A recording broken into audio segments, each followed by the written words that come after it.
While I was reading the journals of Sylvia Plath, I have been wondering what she would have said if she knew that her journals were published after death. Moin moin, dear people, old, new, my friends, the friends of my friends, my relatives, and anyone in the world who found this channel and who thought that the topics I'm talking about might be interesting for them. My name is Anna of Northern Germany, a survivor, a fighter, a writer. On this channel I am talking about writing because I'm an aspiring author, about books, about mental health awareness, all this together, sometimes about politics, and sometimes I also do the season of the witch, something witchy or something folklore related. And the second season of the witch on my channel has just finished. It also feels like I haven't filmed for 1000 years because last year I published my video earlier because some weeks before I had been ill and I missed 1 week. And I tend to hyperfixate on the things that I'm doing, so for me it's a big tragedy when I skip the day of my publishing. And today is actually it's unexpected, but I can actually see myself in the reflection because I'm filming in the bedroom and I can see myself in the reflection of the window. Because yeah, I am filming on my phone because I would love to save some money to buy a camera, but it will take some time because I have just started working and so far I don't do like as many hours as I could have done, and it's not because I don't want to, it's just like this. It is what it is for now, and later I will take more hours hopefully. But okay, today I brought you the video about one of my favorite authors, Sylvia Plath. And it's also mental health awareness related video. It's also the video that can be useful for authors, writers, aspiring authors, writers, or any creators, because I am an anxious creator, I am an anxious author, and it's not good because when you're anxious about your craft, you cannot do it properly, you do everything hastily, and you are constantly worried. And when you're constantly worried, your body and your brain, they start rejecting the things that bring you anxiety. This is how it works, at least for me. And for a long time, I suffered the consequences of my anxiety, and I struggled to write as much as I had wanted to write. And also, why did I want to write that much? That's also a good question. But recently I've read Sylvia Plath's journals and it turned out to be a revelation for me. And I can notice that me, an anxious person I am, it changed something in me. I started to write differently. I started to feel differently about my writing. That's why I thought that would be a good idea to share my experience. As always, I'm not planning it to be a long video, but we will see. Also, I don't agree with everything, with every thought of Sylvia Plath, because it's normal, right? Don't worship anyone. I am just reminding you. And if you're interested about the points I don't agree with, I can make a separate video if you really like it, or if I like it, because it's my channel. The book I'm referring to is the Unabridged Journals of Sylvia Plath, edited by Karen V. Kukil. I hope I pronounce her name correctly. There are different versions from what I know. At least there is one more version edited by Ted Hughes. Ted Hughes was Sylvia Plath's husband. And I think he was quite a controversial person. And also some parts of the journals disappeared because he got rid of them, from what I know. And he got rid of them officially because he didn't want his children to have to read those, because probably those were the most dramatic parts of the journals.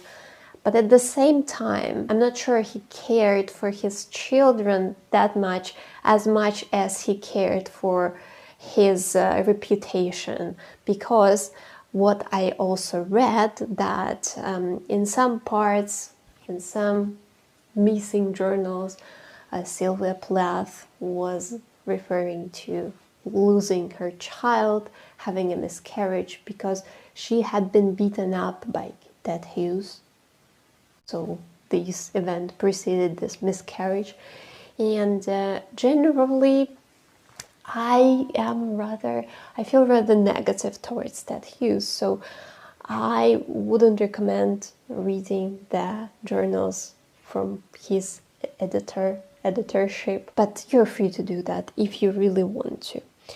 And this is a huge book. How I arrived at reading this book? Well, first of all, long ago I had wanted to read the bell jar I have, but I read it only recently. Maybe it was 2024 spring. I have a video about that, mental health awareness through literature and fiction, Sylvia Plath, bell jar. If you're interested in how depression was treated in the past or how it was mistreated in the past, you can watch this video. Also, I'm quite a big fan of Sylvia Plath's poetry, and I realized at some point that I absolutely have to read the unabridged journals. And also I'm a fan of Gilmore Girls, and of course I saw Rory reading this particular book. So yes, I'm weak. We are all weak. We have to accept that. We all have our weaknesses. And what I'm also planning to do, I'm planning to read her letters home, because I guess I didn't have enough drama while reading these journals.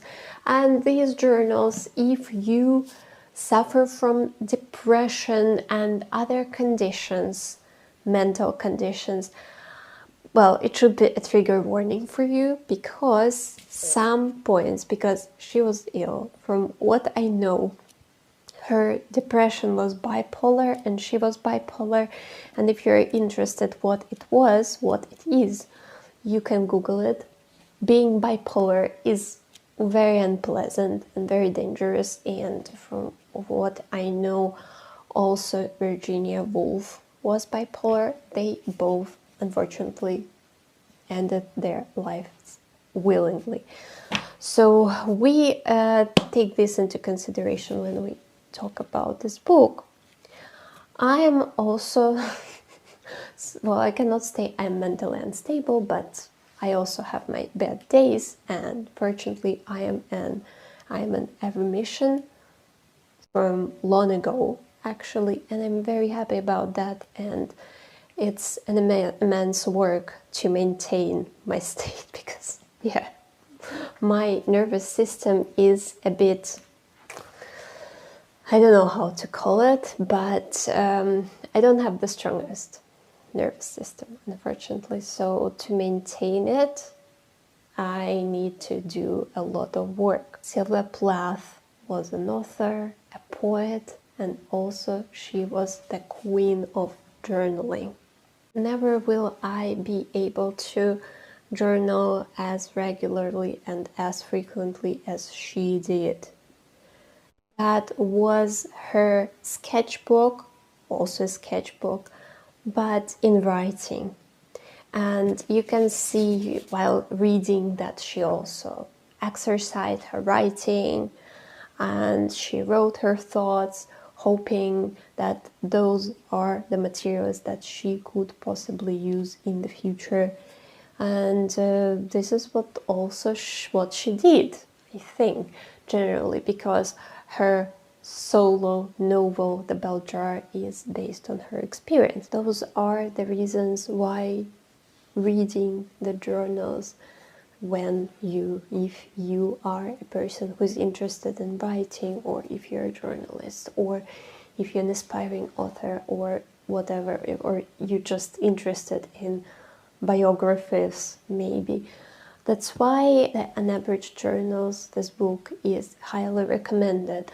But me, as I had already said, from the point of view of mental health and from the point of view of making peace with my writing, because I really needed to make peace with my writing, the unabridged journals did some therapy, some magical work that I hadn't even expected to get such an impact from this book. And if you know me from my channel, you know that I'm an overworker. You can also watch the video with my fears of an aspiring author. And generally, it is connected, my writing is connected with a lot of insecurities. It seems like I don't write enough, or if I write enough, I struggle to maintain the quality I want to maintain, or it's constant questioning if I'm good enough, or it's also the doubt if I'm going to, or if I'll manage to earn money with my craft one day. And a lot of anxieties are connected with my writing. I will be sharing the insights, what I understood suddenly, unintentionally, by the moment I finished reading the journals of Sylvia Plath. And the first one, it's okay to be a drama queen sometimes. It's okay to hate oneself a bit, to be disappointed in oneself, to be angry with oneself, to be very, very emotional about oneself, and maybe to bring things to absolute, maybe exaggerate things about your health, about your work, about your surrounding, about your loved ones. Unless you can still control that, if you don't put the anger, the negativity on people around, if you can get rid of this negativity in an ecological way. And I think writing a journal is kind of a good way of, releasing emotions. And also, like, if you read these journals, you will realize that she also had these days. And of course, she was bipolar, but you don't have to be bipolar or depressed to sometimes have a very, very bad day. When everything is falling out of your hand, when your writing is especially bad, when like everything is falling apart. And especially also what it taught me to treat myself with a bit of irony, because there is one passage about the moment when she went to a doctor, to a gynecologist, and the gynecologist said something like, after 6 months of trying for a baby, the woman or the couple is considered like, struggling to conceive, or what the medical term is. The doctor says to her that she's infertility, diagnoses her with infertility. And the doctor also states that they did the tests and she didn't ovulate some months before, and in the previous month, and also in this month, she doesn't ovulate, and she calls herself barren, and she is furious with herself that, yeah, she's useless, she doesn't ovulate, she's barren. This is not true if you are a woman. If you are any kind of woman, if you don't ovulate, you're not barren. Don't say this to yourself, okay? I have PCOS. You can watch the video about that. You matter, girl. You matter.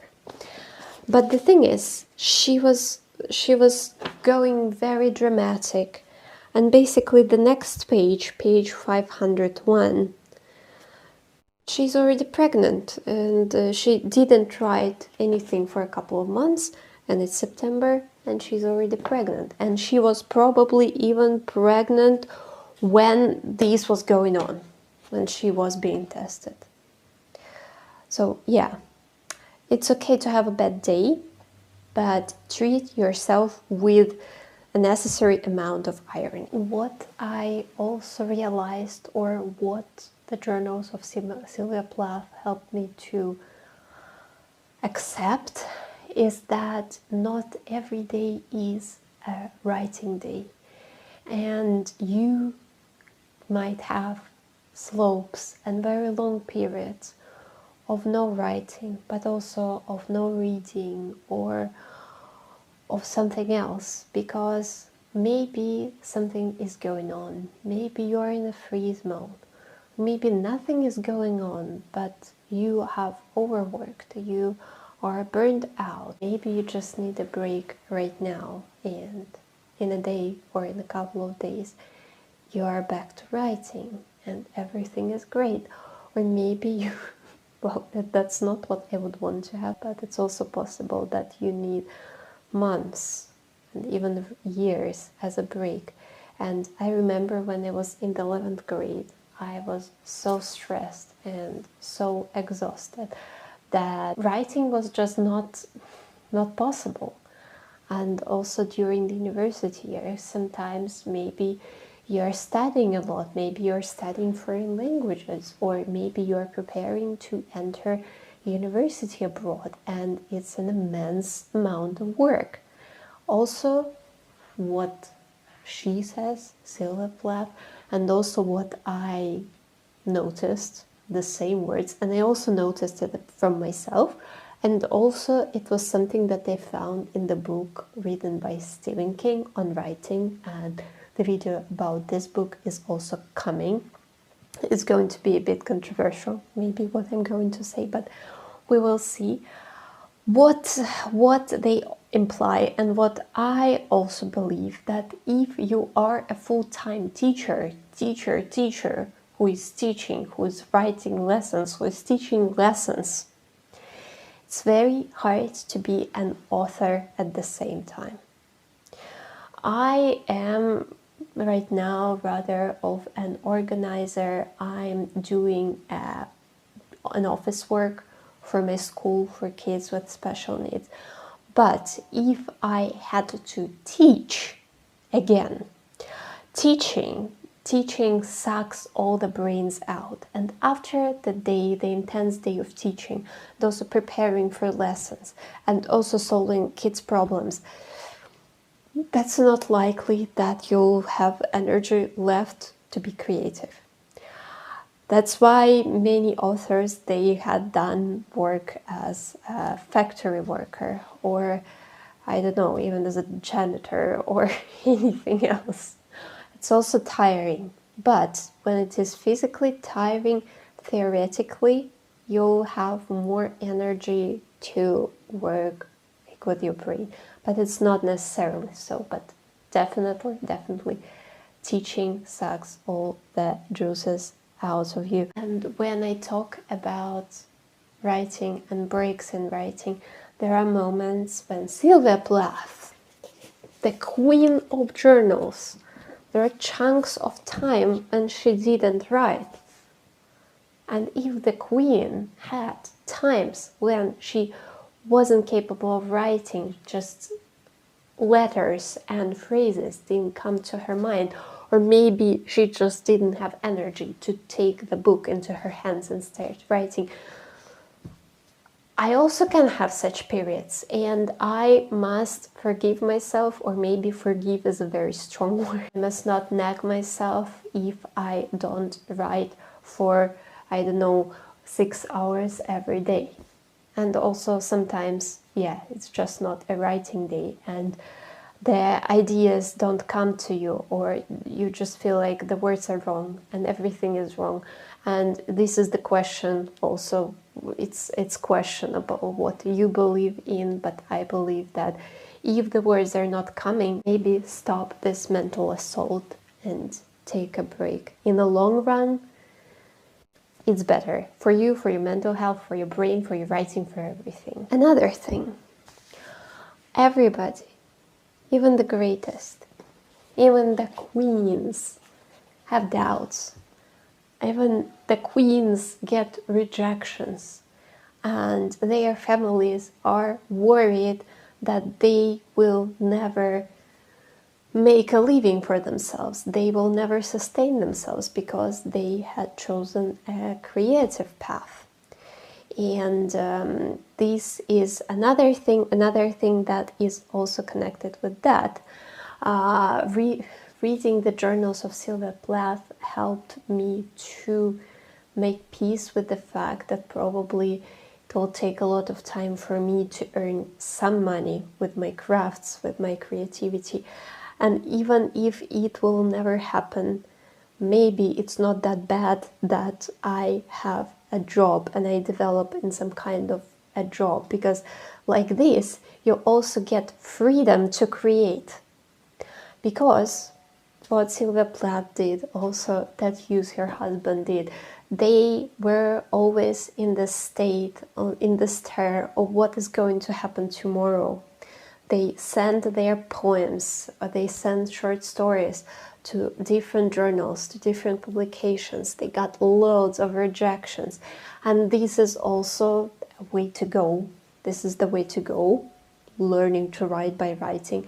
But at the same time, when your income depends on that, when your, dinner table, dinner on your table depends on that, when your bills depend on that, it's terror. It's very hard. Like when person is not secure about the basic needs, because this is necessary. This is crucial for human being to cover the basic needs first. When the basic needs are covered, you can think about something like, more interesting, something like of the higher perspective. And when those basic needs are not covered, when you wake up in dread if, I don't know, you're going to be kicked out of your flat or not, if you're going to have something to eat today or not, that's difficult. Of course, maybe if you have someone who could possibly help you to sustain yourself, this is one thing. But if you don't, or if you want to be independent, or if you are away from home and you don't have much connection to your family, it's good to have a job and your creativity on side, at least for now. At least I made peace with that, and I write a bit now. My novel is finished, the draft, and it'll take some time for my friend to read it. I think she told me that she can start only in January because her schedule is full. And another friend also, I hope she will read my book. And after that, I will be deciding like how to edit, further edits, query and stuff.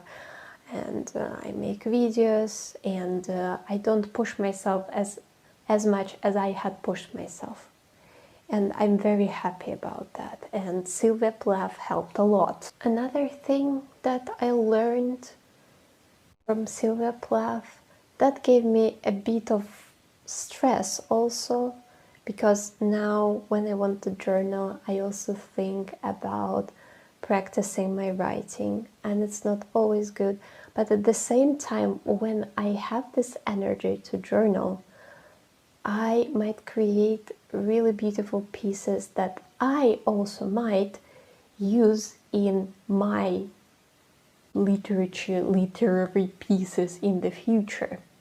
And what I learned from Sylvia Plath, to notice things around this, to practice descriptions, to describe the day, how the day was going. Also talk a lot about emotions and write it all down. Of course, it would have been cooler if I did that more regularly. But returning to the previous points, I'm glad that now I do that when I actually have energy to do that.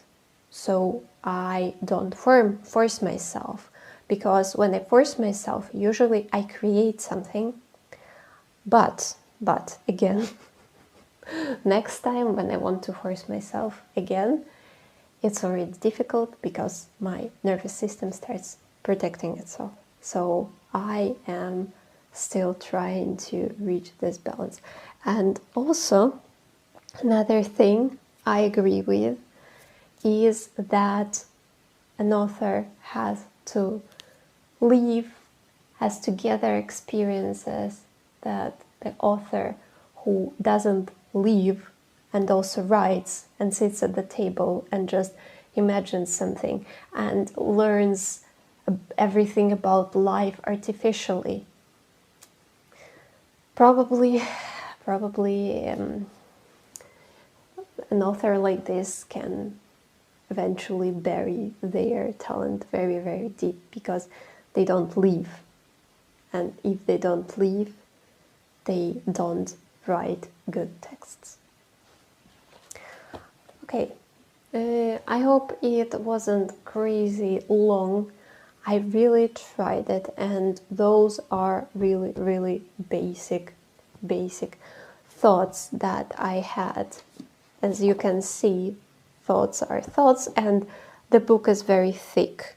And if you want some kind of a big video about like what are the contents of these journals of Sylvia Plath, I'm sure you can find such a video on YouTube, and it will be much better made than my video. And I just wanted to share my thoughts and my experience, because I really feel like it's a stupid cliche, a very, very dumb cliche, but I think my life has changed after I finished reading Sylvia Plath journals, and that's why also in the next year I'm planning to read the letters, because I really expect it to be more inspiration, more revelation, so to say. And also these days I am really interested in authors' experiences, and also if you want to recommend me something, if you want to recommend something to me, you're always welcome. So yeah, I think it's just a light video, because the previous video was a vlog, and filming a vlog is always more difficult, and editing a vlog is also more difficult. So if you want to support me, I would have asked you to watch my videos of the Season of the Witch, because I really enjoyed making them. If you have time and if you want to, you can write a comment, give me a thumbs up, subscribe on my channel. If you want, you can also buy me a coffee, but it's not necessary. I'm a working woman. And yeah, I think that's it. I will be wishing you love, love, and peace, peace. Finally, it works well. Oh, and I also cut my hair. Not because something dramatic happened, it's just at some point my wavy, curly, frizzy hair starts being so tangled that you have nothing else to do, just to cut them. Yeah, and finally I did a proper heart, because previously I struggled. And yeah, love, love, peace, peace from Anna of Northern Germany. Stay well. Mental health is very important. Be kind to your loved ones and to the rest of the world. And choose